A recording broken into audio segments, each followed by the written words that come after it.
Hey, welcome back, everyone. Today, we're talking about self-regulation, and it's it's an important topic to discuss. As you know, we've been getting into executive functions.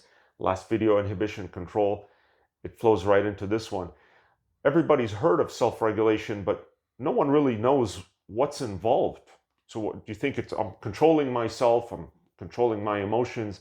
But there's a lot that's going on into it. Today, we're going to break down self-regulation for you so you'll understand the inner workings of it and you can help yourself. Today, for the first time ever on my channel, Henry's Millions, I'm Henry, by the way. If you're new to the channel, welcome. I have a guest, and it's a very special guest for me. It's my very own sister, Jean. And thank you for appearing on my channel today. Jean, can you just please introduce yourself real quick? Henry, thank you for having me. I'm very excited about this channel. I've been having chit-chats with Henry for years and years and picking his brain. The man is brilliant. So I'm very excited about your channel and the vision, and I'm sure you guys are loving the content that's being discussed. A little bit about myself. I'm a risk professional. I've been in the industry for over 20 years doing cybersecurity, information security, working with the likes of the biggest financial institutions, technology organizations. So a lot of what Henry talks about directly impacts me. It impacts how I interact with my teams, with my colleagues, with my seniors. So yeah, let's get into the self-regulation. Thank you. So episode 78. All right, let's go. So self-regulation is any response or chain of responses, let's say it's internal, that affects your future response that's directed outward, and in turn the consequence of that response. Okay, so that's self-regulation. And an example of it is self-directed private inner speech. When you're talking to yourself, and this is a very healthy thing, we've talked about this on previous videos, that is you regulating yourself. And then also in turn, I mean, there's a number of executive functions that you're using to regulate yourself. And these are self-directed actions. These are private cognitive actions and behaviors that are executive functions. We're going to talk about those in a moment. So when do we initiate self-regulation, right? When does that kick in? Because as you'll find, it doesn't always happen, right? If we react immediately or impulsively, like you'll see animals doing, there's not much self-regulating going on in the moment. So that's like where we were talking about, if you touch a hot stove, you immediately remove your hand so you don't get burned, and that doesn't require cognitive executive functioning. There's not much delay, right? Okay. What else? Could we give them another example? Somebody says something funny. Okay. And you laugh. Okay. Like I mean, these are immediate reactions, right? So, but what if someone says something I don't agree with? So, and I say, hey, let me count to 10 before. My whole life, they're like, hey, count to 10, don't immediately respond. There you go. So that's... You created a delay and allowed yourself, you allowed your executive functions to kick in, right? Now you're deliberating internally what you're going to do. So that's one of the three ways or the three opportunities you have for your executive functions to kick in and you to regulate yourself. Number one is when there's a delayed consequence, or you create the delay, or there is just a delay in the consequences, right? You do something now, the punishment or reward doesn't immediately happen. Like you said, you touch a hot stove, that happens immediately. There's pain. Okay. But let's say you do something else where you gave me some examples, right? So if someone says something I don't like and I take a pause, regardless of what I tell myself, bite your tongue, count to 10, whatever. So I'm creating that delay. That's right. So that's where my executive functioning kicks in. How about things where you're not creating the delay? Like you told me you're saving money. Okay. So if I'm saving money to buy a home. Right. The consequence is delayed. You're doing something now without the immediate reward or punishment for that. So that's when there's a delay of a consequence. And that's where my executive functioning comes in. And that's where I can either be more effective or less effective Yeah, yeah. Okay. Depending on what's happening inside your mind.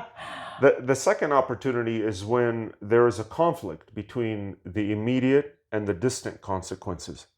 We were talking about that, like Okay. a candy bar. Ah, yes, like that marshmallow test years ago. Yeah, exactly. Remember? Can you remember what like can you tell? Oh, I loved it. That's I don't know if you guys have heard of it. You probably have. Where they put I think one marshmallow in front of about a 5-year-old child, and they would tell the child, "Hey, if you can control yourself and not have this marshmallow, when I come back in, I'm going to give you another one." Right? Yes, And so then if they 10 can minutes later or something. self-regulate, they can get that reward. Yeah, so there's a conflict between the immediate Ah, yes. consequence and a delayed, a consequence out in time. So that conflict is an opportunity for you to That's regulate a pretty yourself. tough Yeah, test for a yeah. child. That was a funny Let video. alone an adult. Or there's a third opportunity when there's a, um, a problem arises that requires a novel solution, right? So problems are any situation or event for which you don't have a ready-made answer. That is the definition of a problem. So when a problem comes up in your life, you're initiating or using your executive functions, self-regulation. So when a lot of the time, self-regulation involves self-imposed deprivation, right? You are reducing the immediate reward that's available to you. You just said the marshmallow test. Mhm. You're not eating that one marshmallow because you're going to get two in 10 minutes or something. You're depriving yourself. Self-regulation can also involve pain, right? So we incur the pain now so that, or deprive ourselves now for something greater in the future. That's, I Is want that to, always a good thing? Or is that not the subject of our conversation? well, if the reward is greater now than in the future, then it's a good thing. All But right, okay. so we are many times feel like we're depriving ourselves. We're increasing the pain for a greater reward in the future. When we discuss this, what I want you to think of is net gain. So what is the net gain, right? Between your actions now, the consequences later. Uh, we want to look at it as net gain. And you're doing this hopefully unconsciously without thinking about net gain. But that's what we're doing there. We're trying to maximize our gain there. And so the purpose of self-regulation is to achieve greater prediction and control over our behavior and our environment.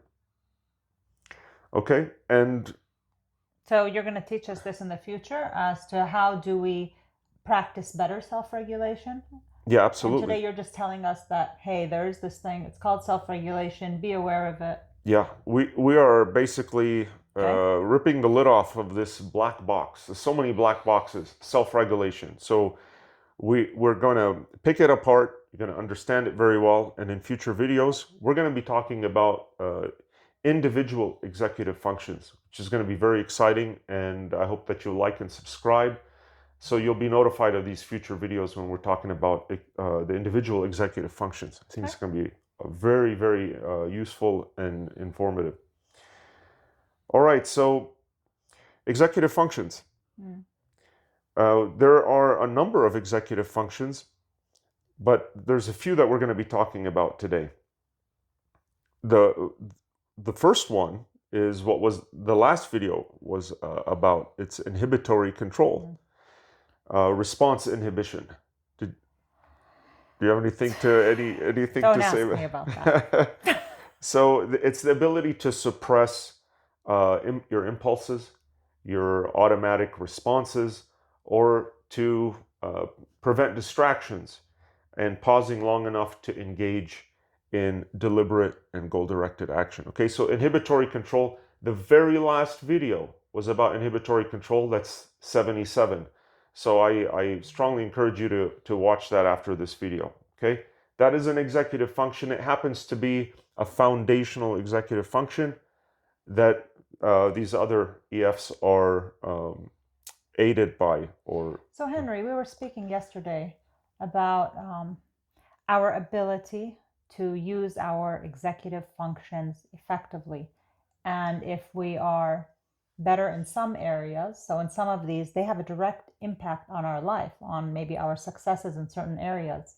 And unless we know where those deficiencies exist within ourselves in these executive functions, we, no matter how much trainings or how many trainings we take, unless we come to the core of the issue, we're just learning new information, but we're not fixing the way we think about it. And that's the core of it. Yeah, thanks for bringing that up. That's actually work that some projects that we're doing that are kind of for the future. We're breaking those right now, and that, so we've got the executive functions, but a layer on top of that, another an abstract layer on that is cognitive functions. So I've done a video on that, and there were at least 27 cognitive functions that are crucial for, for being effective, for acting, for learning, for doing.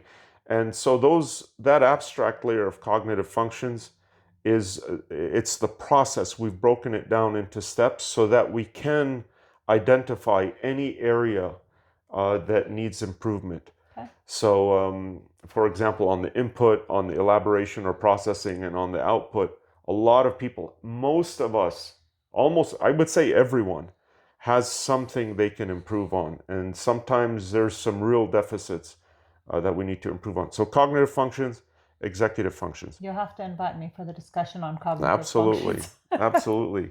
So now, after inhibition control, we've got working memory. So holding on to information in your mind, manipulating it, remembering past events, rules, outcomes, and your long-term goals.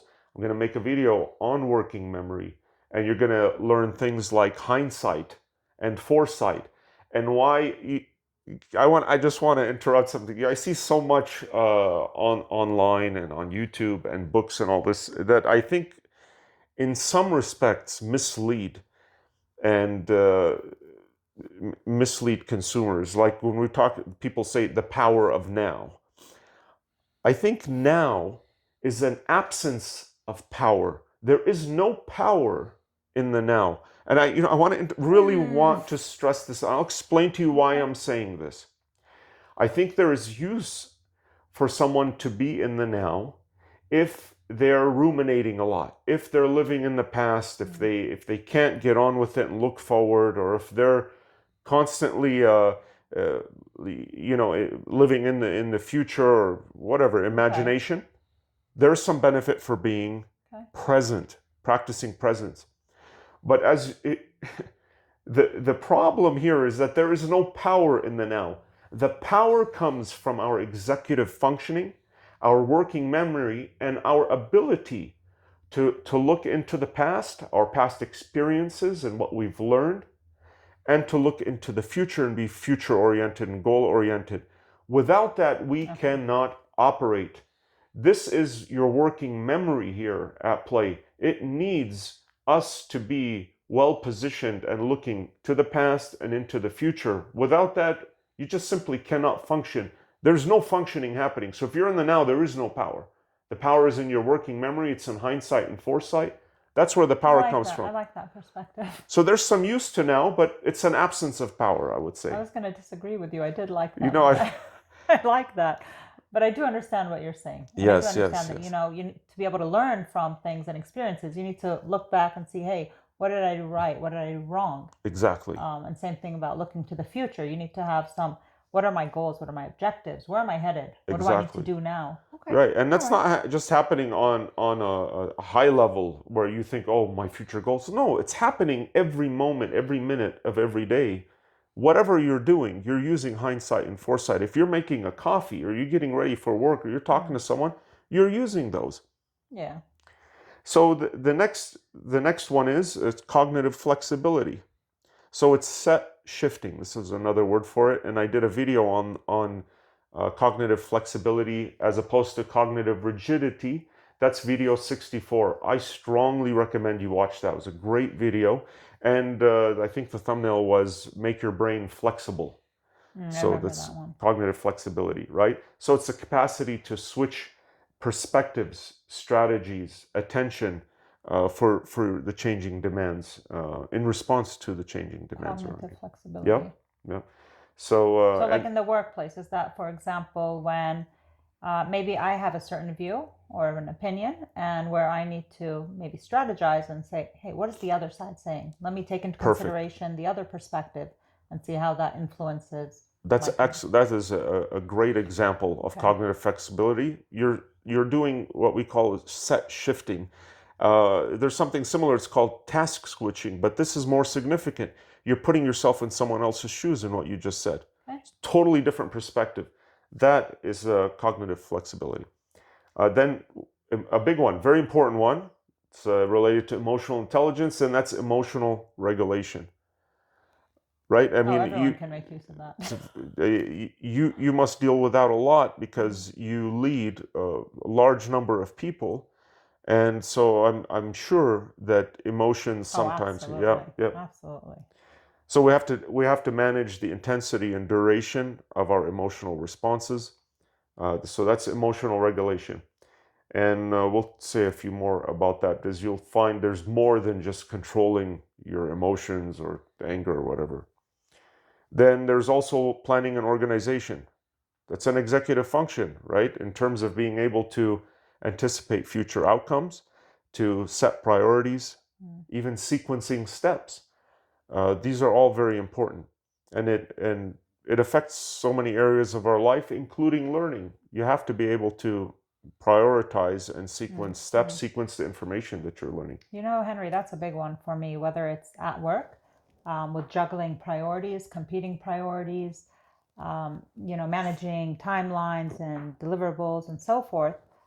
So someone needs to be really at the top of their game with regards to this one, Planning and the what is it called, organization. planning and Yeah. organization.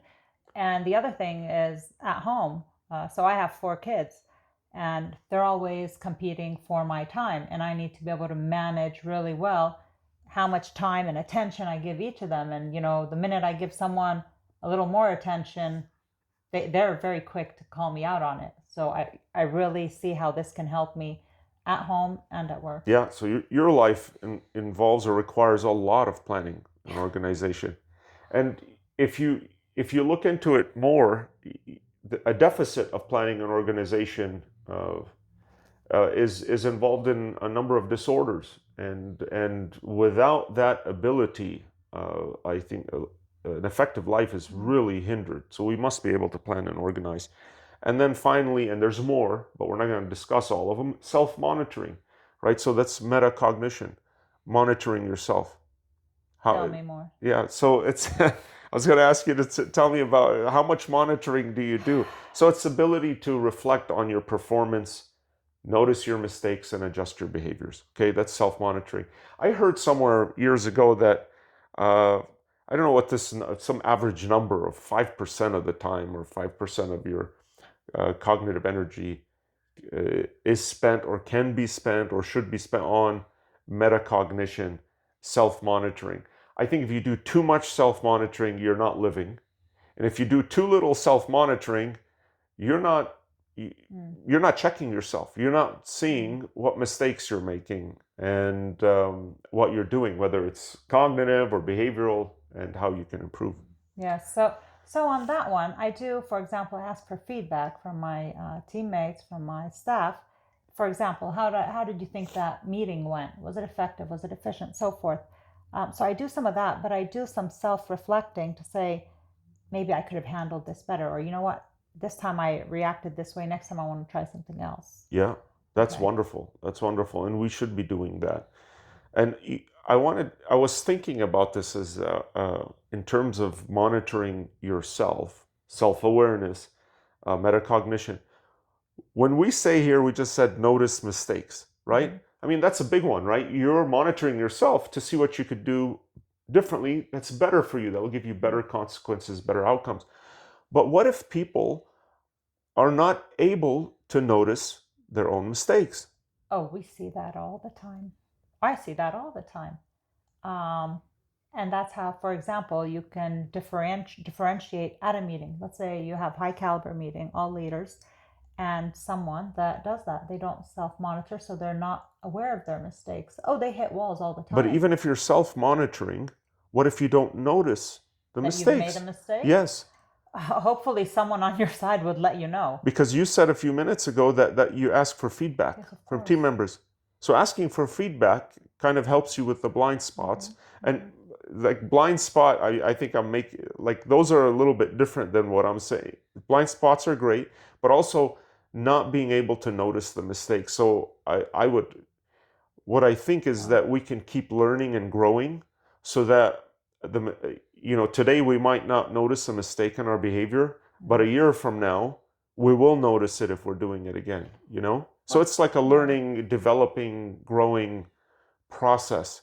That's interesting. Yeah, I see that both at home or at the workplace where someone doesn't notice that they act a certain way, that they are being perceived a certain way, or they maybe always have wrong information, or they keep representing the wrong information, and they get called out. Sometimes it's embarrassing for them. So yeah, that's why maybe that's another one that's an important one. So, and a lot of my research, I mean, there's so many scientists, researchers, psychologists that discuss these executive functions and self-regulation and so on. One of these names, Russell Barkley, you may have heard of him. He's a clinical psychologist. And so he discusses some of these things, and his work is in turn based on researchers and psychologists before him. And so they talk about behavioral inhibition. They also talk about two things that are very interesting to me when we're talking about working memory. We're going to make a future video on that, but it's interesting that they broke it down in terms of nonverbal and verbal working memory. So verbal working memory is your inner directed self-speech, right? You're talking to yourself. But nonverbal is images. It's thinking in images.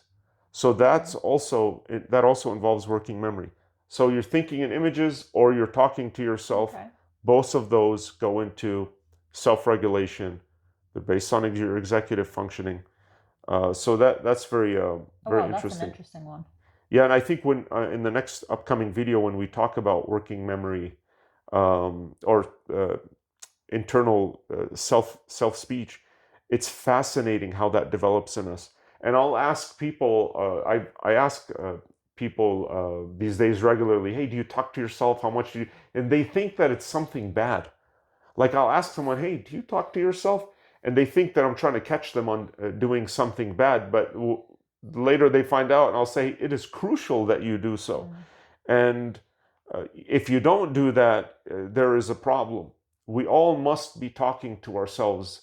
And I don't want to give away too much. It's going to be such an exciting video, an exciting talk when we talk about language, the development of language, and how we inwardly direct speech as we develop, and how it leads to us controlling our own behavior and our own outcomes.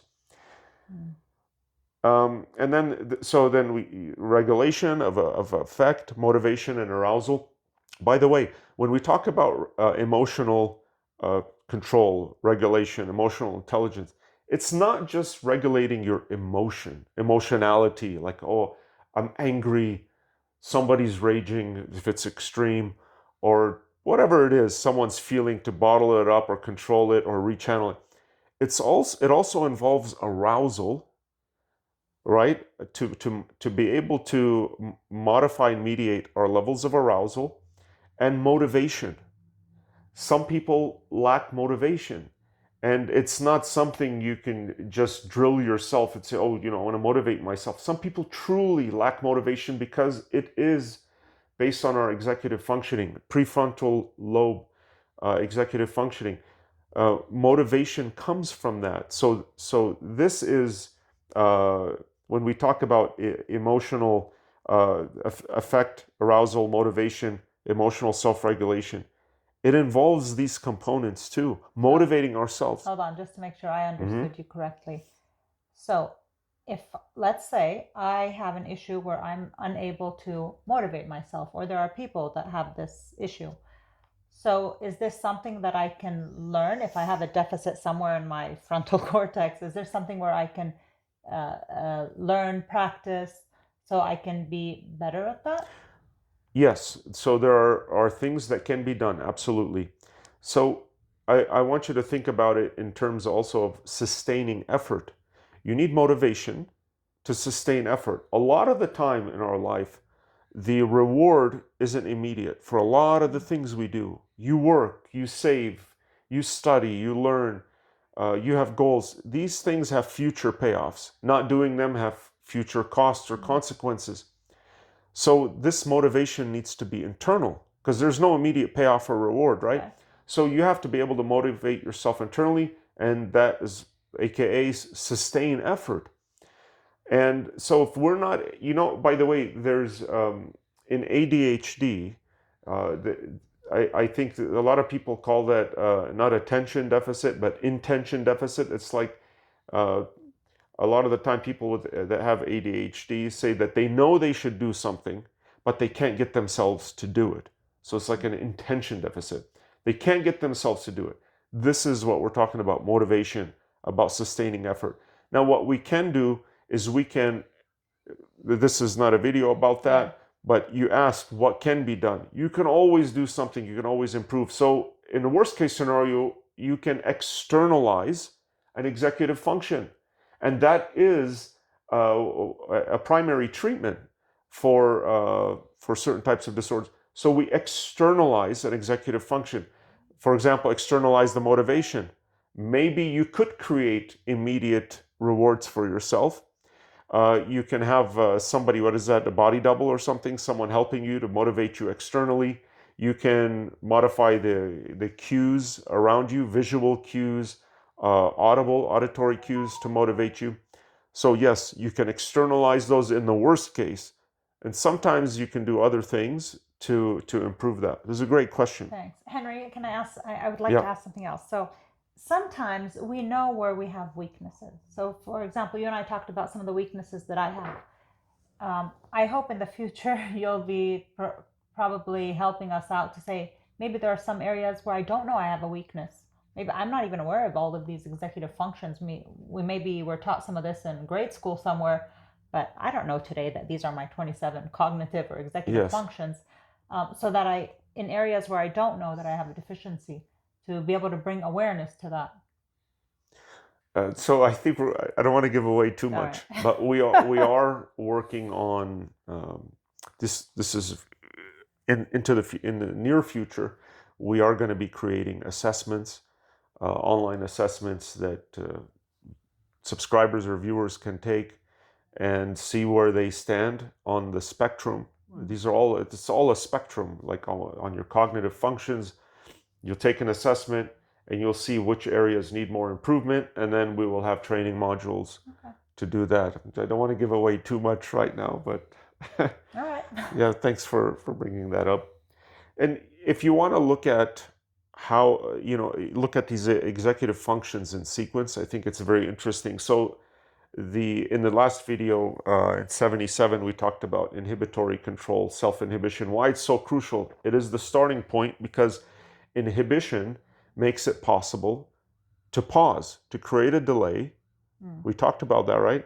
So that your executive functions can kick in. Other parts of your brain can have a say.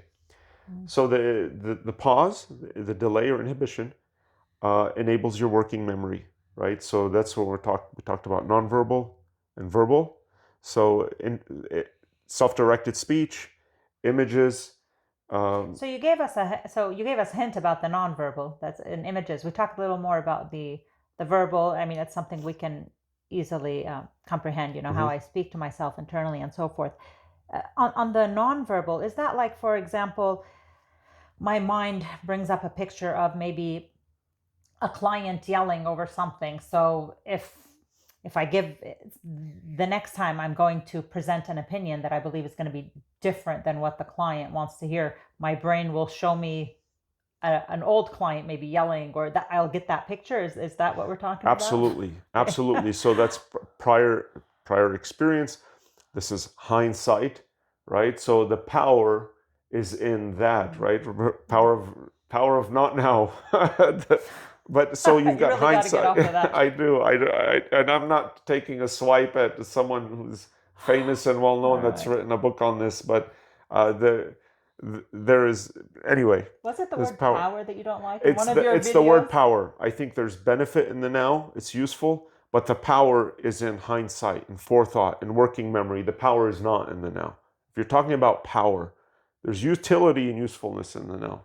Anyway, so you've got this pause, right? The working memory is allowed to do its thing, nonverbal and verbal, self-directed speech.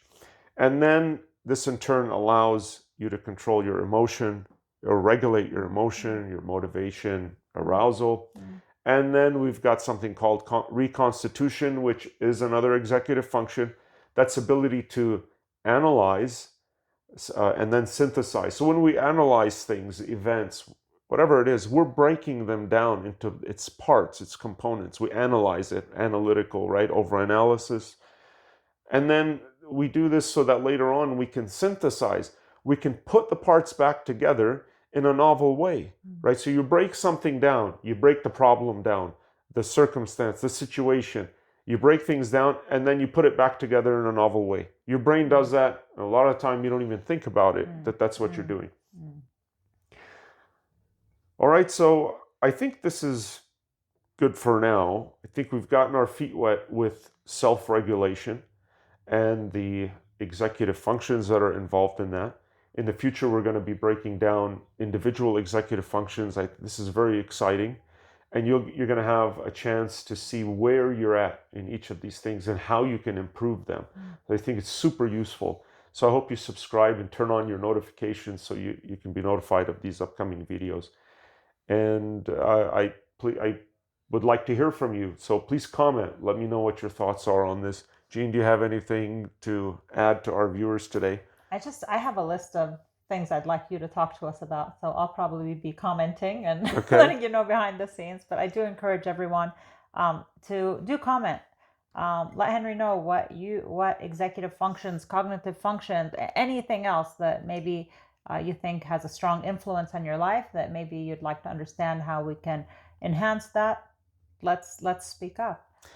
Thank you, Jean. I Thank really you for appreciate having you me. being on today. All right, we'll see you on the next video. Every time.